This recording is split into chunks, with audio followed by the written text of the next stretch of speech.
The winter session of Parliament set to begin today. Proceedings on day one are expected to be adjourned after paying tribute to two sitting MPs of the Lok Sabha and to Rajya Sabha MP Murli Deora, who passed away early this morning. But the session will be a stormy one, with the Modi government looking to clear 67 bills that have been pending in the House, but it faces a tough challenge from the opposition in the Rajya Sabha. The insurance reform bill tops the government's agenda. The Trinamool has already made it clear that it will oppose FDI in insurance and will hold protests outside Parliament opposing the move. The opposition's tone already set, with the Trinamool and the Samajwadi Party not attending the all-party meet called yesterday by the centre. The Congress, however, has not made its position clear in the insurance bill. The party is, though, set to take up the issue of black money. The BJP, remember, had promised to bring black money stashed abroad back within 100 days of coming to power.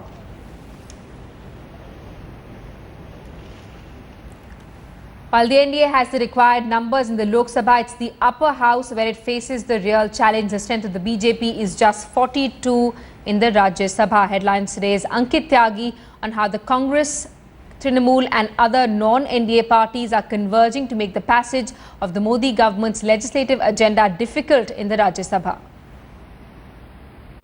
While the BJP enjoys an absolute brute majority in Lok Sabha, the game changes when it comes to the House of Elders in Rajya Sabha. BJP here has 43 MPs, the NDA allies have 21, and the friendly parties of the BJP, AIDMK, NCP and BJD have 23 others. This combined strength puts the government's total numbers in the Rajya Sabha at 87, which is way below the halfway mark. On the other side, the Congress has 68 MPs, while the other opposition parties, Left, Samajwadi Party, BSP, TMC, all of them combined together have 63 MPs. This is an effective combined opposition strength at 131, which is way above the halfway mark and enough numbers to scuttle the best laid plans of Narendra Modi government. All right, for more, let's get a word from our panelists. This morning, we have with us live our executive editor, Javed Ansari, who's with us in our studios. Also with us, our deputy editor, Brijesh Pandey, who's outside Parliament this morning. We also have T.R. Ramachandran, political analyst, BJP's Narasimha Rao, and Brijesh Kalappa of the Congress Party. I want to come to you first, Javed Ansari. A stormy winter session awaits the Modi government in Parliament. The Congress and the TMC putting up a united front to oppose some of the key legislations that the BJP is likely to push for. Yes, indeed. BJP has a very ambitious legislative agenda. Much of that they will be able to see through in the Lok Sabha. But the problem, Rajya Sabha, is where the problem will arise, because in the Rajya Sabha, the government is in a clear minority. And unless they work with the main opposition party and some of the other opposition parties, I don't think they will be able to see through their agenda. And therefore, you can expect a very stormy session ahead, and much of this will remain ambition, because in the Rajya Sabha they are clearly in a minority, and unless they can reach out to the Congress and some of the other opposition parties, I don't see much of this seeing light of day. Well, let's also get in a word from Brijesh Pandey, our deputy editor, who's with us live this morning from outside Parliament. Brijesh, a stormy winter session expected, but day one likely to be suspended after the demise of Congress MP Murli Deora. Well, yes, Shishtimi, two sitting Lok Sabha member of Parliament have also passed away, and apart from that, today early morning, Congress Rajya Sabha MP Murli Deora has passed away. So we expect both the houses of the Parliament to be adjourned. But yes, it is going to be an extremely stormy session for the BJP because they are saying that they have some hope in the insurance bill, because during the budget session, the BJP had watered down a bit of the insurance bill and agreed to send it to select committee on the advice of the Congress. So they are hoping that the Congress will support them once the insurance bill is cleared by the select committee. But in the other bills, and going by the scenario, which is political scenario which is unraveling in West Bengal, they are expected to run into a very tough opposition by the TMC and Samajwadi Party and couple of other smaller parties. And it looks like that if the Congress agrees to join them, then it's going to be an extremely difficult winter session for the BJP. Simi? I want to come to you, Mr. Rao. The BJP faces an uphill task as it looks to clear 67 pending bills. What does it feel like to be in power with the opposition ready to pounce on you? No, I think the responsibility Okay, I'm getting a strong, very strong echo. Can you please fix we'll that? get that corrected. Okay, let me. Should I go ahead in any case? Yeah. Yes, please. Yeah. You see, as Mr. Javed said a while ago, there is a lot of ambitious agenda before us. The last session was extremely positive, so we certainly hope and we are very optimistic that this session also will be equally a very successful and a positive one. And the government is engaged in a discussion with the entire opposition. The government had called a meeting with all opposition, all parties. Yesterday there was an all-party meeting. There was also an all-party meeting taken by the speaker 2 days ago. And as was mentioned, the insurance bill, the government did not really stand on any false prestige and try and force the insurance bill by calling a joint session of parliament in the last time itself. That was an option that the government could have exercised, but the government's intent was very clear that we want to have everyone on board. We want to take all parties on board and understand their concerns and include them in the legislation.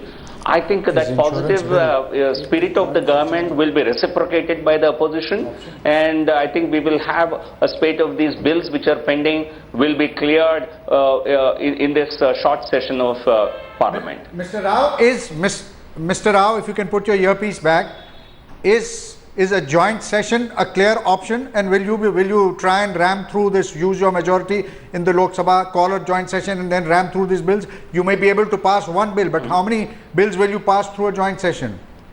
He can't hear us. All right, we're facing some audio difficulty on that line with Mr. Rao. We'll try and clear that up. Meanwhile, Mr. Kalapa, my question to you, the FDI and insurance facing a stiff resistance from the TMC. They're also likely to stage a protest outside Parliament, but the Congress still not making its stand clear on the issue. Simi, I think you'll know that this matter has been referred to a select committee only thanks to the intervention of the Indian National Congress. The Indian National Congress has certain views on it. You must remember that this is a bill which the Indian National Congress originally planned to table, and for want of consensus we had not been able to do it. But we have some very strong views in regard to certain issues, and that matter has been referred to a select committee of Parliament.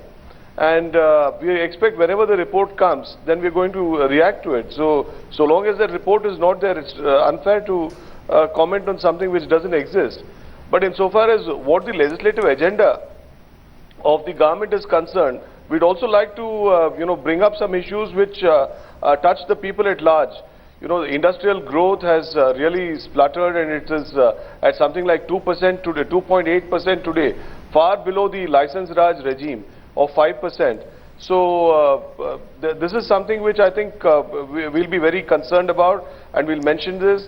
The GDP which is also likely to show not very good results, and apart from that are the facts that this black money which they have promised, black money of about 15 lakh per account holder.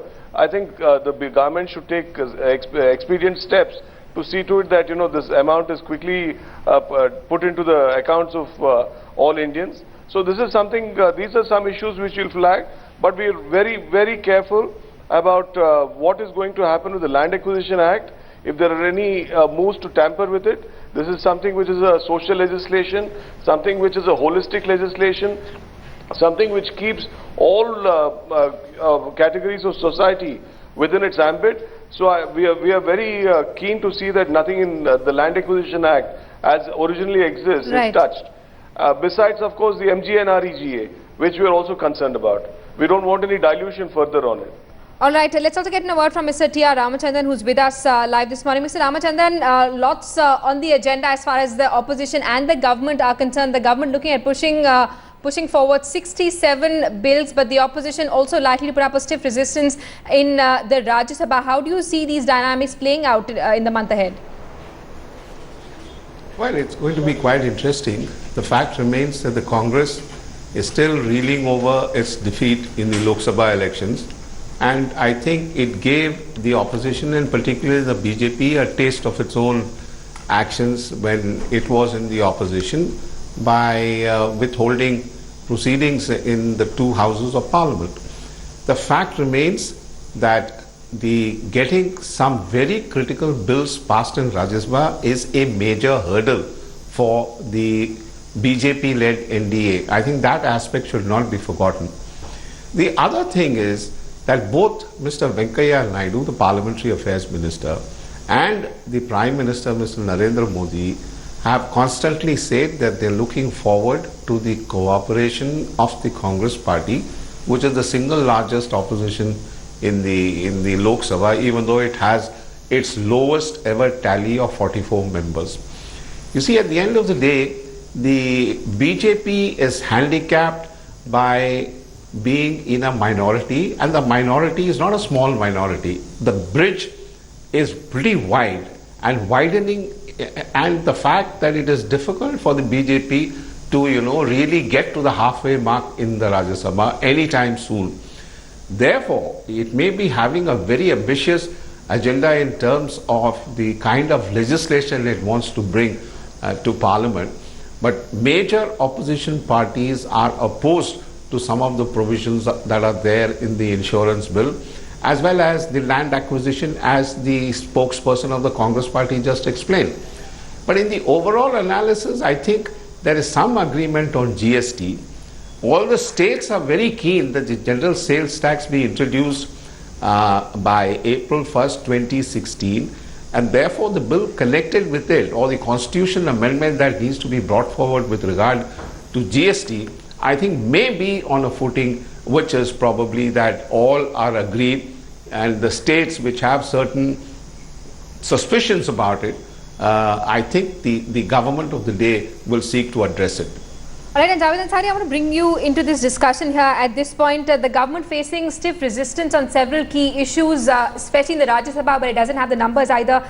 Can the Modi government afford to take the ordinance route, something that it had criticized the UPA government for several times? Ordinance is only a temporary measure. You have to come back and get it ratified in Parliament. So there is no way that they can circumvent Parliament and get bills passed. They will have to come back. So the best option both for government and opposition is to work a way out. In Parliament, we've seen it in the past. There's always room for negotiations. There's always room, the door is left open for compromise, and the government will have to compromise. It will have to reach out to the main opposition parties as also the small parties, because there has to be a certain amount of bipartisanship in Parliament, and India cannot afford for the legislative system to be gridlocked over ego issues. And I dare say the bigger problem will come from parties like the Samajwadi, like the Trinamool. Trinamool at the moment seems to be going hammer and tongs in the government. So therefore, there will have to be some kind of a rapprochement, a reaching out, and that initiative must come from the government, perhaps from the Prime Minister himself.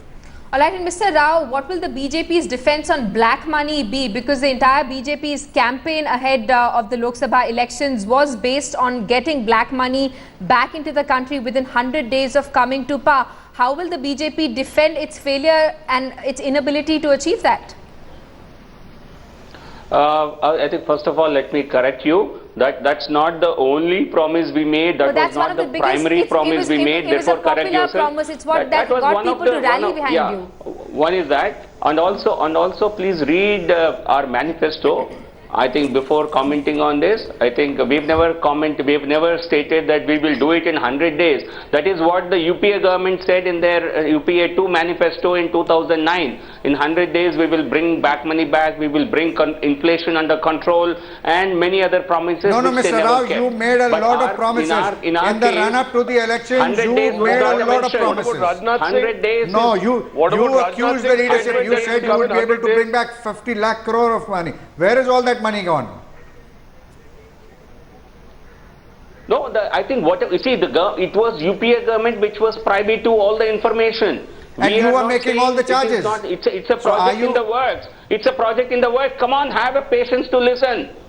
The G20 summit, this was not on the agenda of the G20. It was because of Prime Minister Modi's initiative. You have this on the top of G20 agenda. This has also now come on the BRICS summit agenda. Dr. Manmohan Singh has raised all right, Mr. Raj, I just have to give one last sentence, Mr. Kalapa, we can slip it in. Since Los Cabos, this issue has been coming up in the G20.